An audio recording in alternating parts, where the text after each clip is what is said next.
राजनीतिक विशेषज्ञ तहसीन पूनावाला जो कांग्रेस को सपोर्ट करते हैं। तहसीन पूनावाला जी, आपके पास हर चीज के लिए समय है, आपके पास समय है, आप हर वक्त प्रधानमंत्री को ठोक सकें, ठोकिए। आपके पास इसका पूरा राइट भी है। आप प्रजातंत्र में हैं, आप लोकतंत्र में हैं, आप जो चाहें कह सकते हैं, आपको फ्रीडम ऑफ स्पीच है।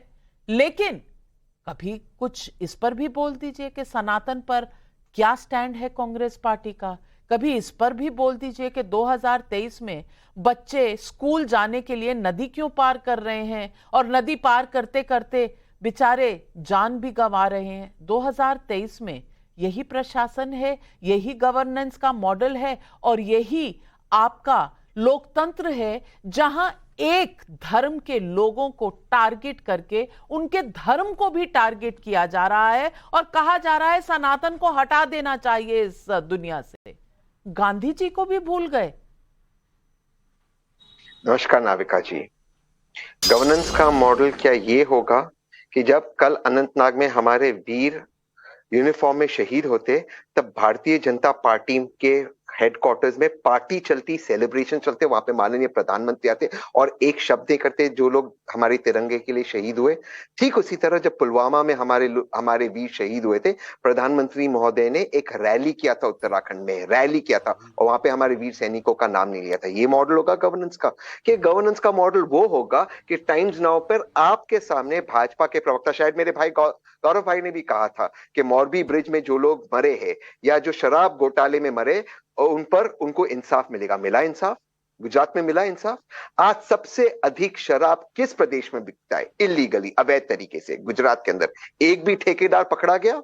सैकड़ों भारतीय वहां पे मरते हैं। क्या वो सनातनी नहीं है? क्या वो भगवान प्रभु राम के बच्चे नहीं है? क्या मॉडल ऑफ गवर्नेंस ये होगा कि हम दुनिया के 5वें सबसे बड़ी जीडीपी बने, इसमें बधाई हो, लेकिन बेरोजगारी भी सबसे ज्यादा हो? क्या वो भगवान श्री राम के बच्चे नहीं? अरे ऐसा कोई सगा नहीं जिसको भाजपा ने ठगा नहीं। गौरव भाई, कितने हिंदू टेंपल्स का आपने फ्री करवाए? कुछ नहीं। POW act, places of worship act आपने वापस लिया, नहीं ले पाए। आपने क्या किया? ना आपने हिंदुओं के लिए कुछ किया, ना महिलाओं के लिए कुछ किया, ना मुसलमानों के लिए कुछ किया। आप बस लोगों को ठगते हो और इसीलिए आप सरकार में हो। आपका ये ठगना बंद होगा। 2024 में आपकी सरकार जा रही है, एक नई सरकार आ रही है। चलिए तहसीन पूनावाला जी, मैं कुछ यहां विजुअल्स चलाना चाहती हूं क्योंकि अरविंद लवली जो है वो भी कुछ पटाखे बजा रहे थे। आज सुबह ही उनको यूथ कांग्रेस का नेता बनाया गया तो वो भी बजा रहे थे। हालांकि मैं जस्टिफाई नहीं कर रही, हमारे 3 इस देश के लाल जो हैं वो जरूर अपनी आखिरी लड़ाई, अपने प्राणों का बलिदान कर रहे हैं इस वक्त, तो इस बात पर राजनीति करना मुझे नहीं लगता कि सही बात है। लेकिन बाकी मुद्दों पर जवाब कहां चले गए तहसीन पूनावाला? गौरव भाटिया जी, ये हमेशा अटकाने भटकाने की बात क्यों हो रही है?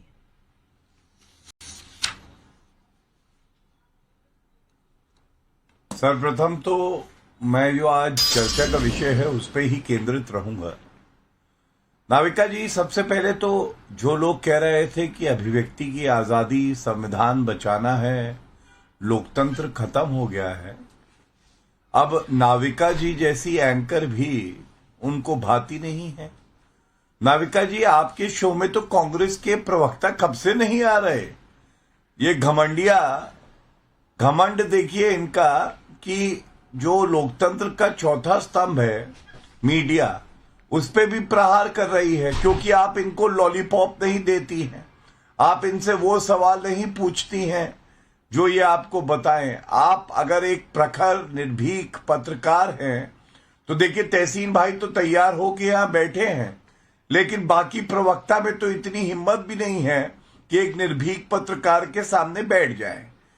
इमरजेंसी के बाद जो काला अध्याय आया है, कांग्रेस पार्टी ने दिखा दिया है कि वो विपक्ष में हो चाहे सत्ता में हो, उसको संविधान को तार-तार करना है, लोकतंत्र का गला घोटना है और मीडिया को अपना काम नहीं करने देना है। मैं इतना ही कहूंगा, अगर इतना डर लगता है तो भाई बता दो, हम लोग थोड़ा आराम से आपसे चर्चा करेंगे, जो तथ्य हैं, प्रश्न है, वो नहीं पूछेंगे। अब आज के जो विषय पे है उस पे बात कर लेते हैं। नाविका जी, आज नरेंद्र मोदी जी ने दिखा दिया है कि भारत में विकास भी और सनातन सम्मान भी, विकास भी होगा, भारत आगे बढ़ेगा और सनातन धर्म का सम्मान भी होगा, क्योंकि ये हमारी जड़ों में है। इसे हम अपना गुरूर मानते हैं, ये हमारा गौरव है, ये हमारी पहचान है। लेकिन जो अपने आप को मुस्लिम पार्टी बताते हैं वो क्या जाने। मैं तहसीन से एक सवाल पूछना चाहूंगा। तहसीन, ये बताओ कि अगर किसी और धर्म को हम लोग बैठ के कहें कि वो डेंगू है, मलेरिया है, HIV है, कुष्ठ रोग है, तो अच्छा लगेगा क्या? अगर ये कहे कि उस धर्म के अनुयायियों को हम खत्म कर देंगे, इरेडिकेट कर देंगे, तो आपकी क्या प्रतिक्रिया होगी? और तीसरी बात, मुंबई मीटिंग के बाद क्या सोनिया गांधी की जहर फैक्ट्री से जहर बांटा गया है कि हर वक्ता घमंडिया का इस तरह के बयान दे रहा है और सोनिया गांधी जी के मुंह में दही जमी है, खड़गे जी एक शब्द नहीं बोलते हैं, राहुल गांधी चुप्पी साधे हैं? ये मोहब्बत की दुकान है या जहर का बाजार है? उत्तर दे दो नाविका जी। तहसीन, जवाब दीजिए। जी, मेरा रिएक्शन ठीक वही होगा जो भारतीय जनता पार्टी का रिएक्शन था महेश शर्मा जी के प्रति, जिन्होंने कहा मां सीता का कोई सबूत नहीं। भारतीय जनता पार्टी का रिएक्शन दिलीप बाबू के प्रति, जिन्होंने अभद्र शब्दों का प्रयोग मां दुर्गा के लिए किया। ऐसा आप, मैं तो कह रहा हूं, मैं तो सुनिए, मतलब तहसीन मैं समझना चाहता हूं, उसके बाद एक मिनट, किसी धर्म को खत्म कर दो, ये ठीक है, ये कहा जा रहा है, तहसीन कह रहा है। उत्तर दे दो ना, मैं इधर उधर टाइम नहीं वेस्ट करने दूंगा। अरे आप मत कीजिए ना, आप मेरे बीच में मत बोलिए। और अच्छा प्रवक्ता वही है जो प्रश्न पूछता है उसका उत्तर दे। अगर आप नहीं चाहते मैं बोलूं, आप ये कह रहे हैं हिंदुओं को खत्म कर दो, ये ठीक है, यही कह रहे हैं ना राधिका जी? मैं समझ तो लूं, मेरा चांस है, हो सकता है जिस तहसीन को मैं जानता हूं वो नहीं, सवाल सीधा है, सवाल सीधा है तहसीन पूनावाला। महेश शर्मा ने चलिए गलत किया उसने, बीजेपी नहीं कहेगी, मैं कह रही हूं, मैं ये पूछ रही हूं जो डीएमके के नेता कह रहे हैं क्या वो सही है? आप तो हेट स्पीच पर कई बार कोर्ट जाते हैं ना, आपको ये हेट स्पीच नहीं लगती? आपको ये हेट स्पीच नहीं लगती? नाविका जी, फेयर डिबेट में मुझे 30 सेकंड बिना इंटरप्शन दे देंगे? सर्वोच्च न्यायालय पहुंच गए थे। मेरा ही जजमेंट, तो अगर आप मुझे 30 सेकंड दे देंगे मैं बहुत टाइम क्लियर करूंगा। नाविका जी, मेरे भाई गौरव में और मेरे में एक फर्क है, इसलिए शायद आप मुझे आमंत्रित करते हैं आपके शो में।